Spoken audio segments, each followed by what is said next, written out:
এবারের adventure trip plus সার্ভের কাজে 4টি গ্রাম পাড়ি দিয়ে এমন এক দুর্গম এলাকা এক্সপ্লোর করেছিলাম যেখানে যাওয়া ছিল এক প্রকার চ্যালেঞ্জিং। এখানে রয়েছে প্রচুর খাবার পানির সংকট, নেই কোনো ইলেকট্রিসিটি আর আধুনিকতার ছোঁয়া। এই পাড়ার নাম হলো তৈমরং। ইভেন সেখানে যাওয়ার পথে পড়েছিল 308 ফুট উচ্চতার ভয়ঙ্কর এক সিঁড়ি, যেটি বেয়ে মায়ুংকপাল বা হাতির মাথা নামক বিশালে পাহাড়ে উঠেছিলাম। মোটামুটি 15টি গ্রামের মানুষ তাদের দৈনন্দিন যাতায়াতের কাজে এই সিঁড়িটি ব্যবহার করে।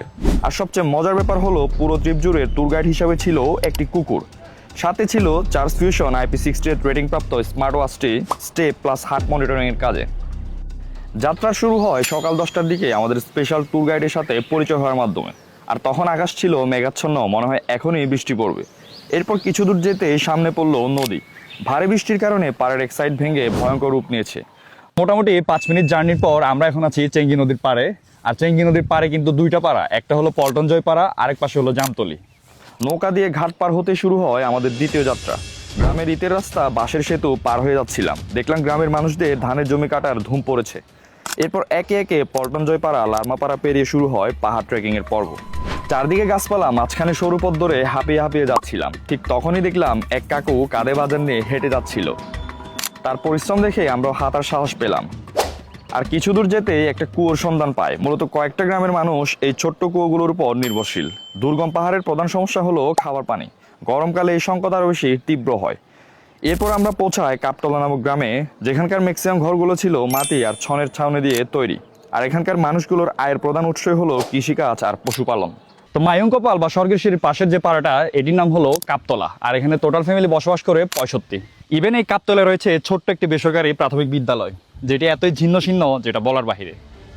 তো এই যে এটাই হলো স্বর্গের সিঁড়ি, খুবই উঁচু আর খাড়া।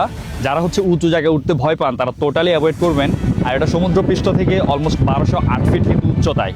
স্বর্গের সিঁড়ি পেরিয়ে তৃতীয় ধাপে শুরু হয় ঝিরির পথ ধরে ট্রেকিং। আর এটাই হলো তৈমরং পাড়া, যেখানে জনবসতি খুবই কম। 28টির মতো পরিবার কঠোর পরিশ্রম করে এখানে বসবাস করে। এরপর হঠাৎ করে একটি কুমির দেখা পায়, যেটি দেখতে খুবই চমৎকার।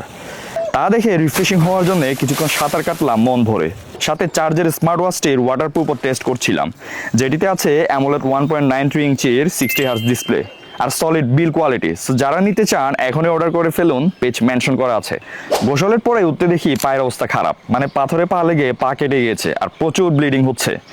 আর তা দেখে কিছু ঔষধি পাতা পায়ের মধ্যে লাগালাম, এতে ব্লিডিং দ্রুত বন্ধ হয়। তারপর হঠাৎ করে শুরু হয় ঝুম বৃষ্টি, আর বসে বসে বৃষ্টির ফিলও নিলাম। প্রকৃতির সাথে মিশে থাকার অনুভূতি কিন্তু চমৎকার। আর সেখানে দুপুরে রান্নাবান্না করে খাবারের আয়োজন করেছিলাম। একদিকে বৃষ্টি, অন্যদিকে ভয়ঙ্কর সব অভিজ্ঞতা নিয়ে রাত প্রায় 8টার দিকে শেষ হয় এই ভয়ঙ্কর জার্নিটি। অবস্থা কাহিল।